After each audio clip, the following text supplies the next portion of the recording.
Two quick ones before I let you go.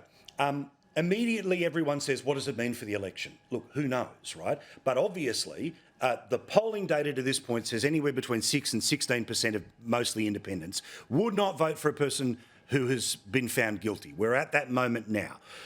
We've got to wait a couple of weeks to see where polls go, but what's your instinctive feeling about what this moment is for the people who maybe were leaning Trump, but do they lean further in Trump because of the unfairness, or they step away because we couldn't possibly back in a convicted felon?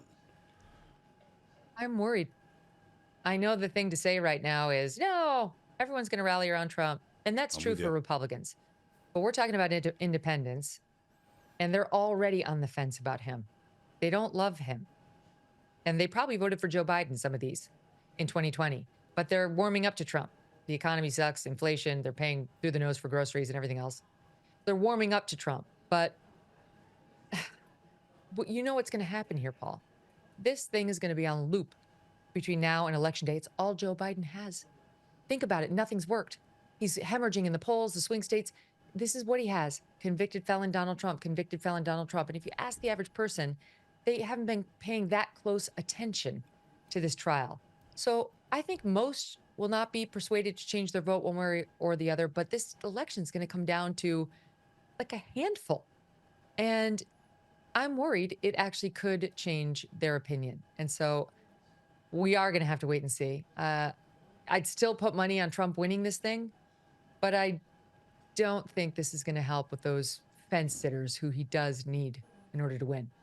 Exactly. Well, we'll see a press conference tomorrow at the very same place where he came down the golden escalator for the first time back in 2015. He's doing it at the atrium of Trump Tower. So we'll see the beginnings of the political fight back. We'll see. Last one here is the process question about whether he's going to go to jail. I think this judge, if he can find any way to do it, will do it.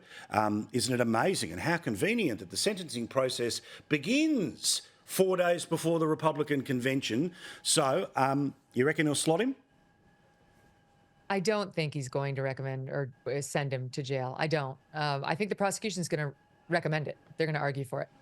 Wow. It's potentially up to 4 years, but somebody with no record would never get that. They wouldn't get jail time. I don't think they'd get jail time. I've had some lawyers say they would, but no, I don't think Trump's going to get jail time. But think about what if he does? What if he sentences him to 30 days and then probation, and he has to show up at the Republican National Convention, where you're supposed to be celebrating with your family and your friends and your biggest surrogates, and telling the country what you can do for them. Are you going to help change their lives? People are really suffering.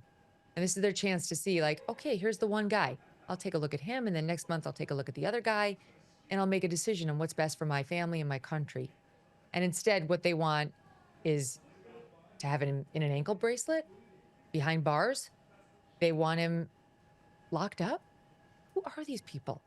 I don't recognize them as fellow Americans. I don't understand how they're built at all.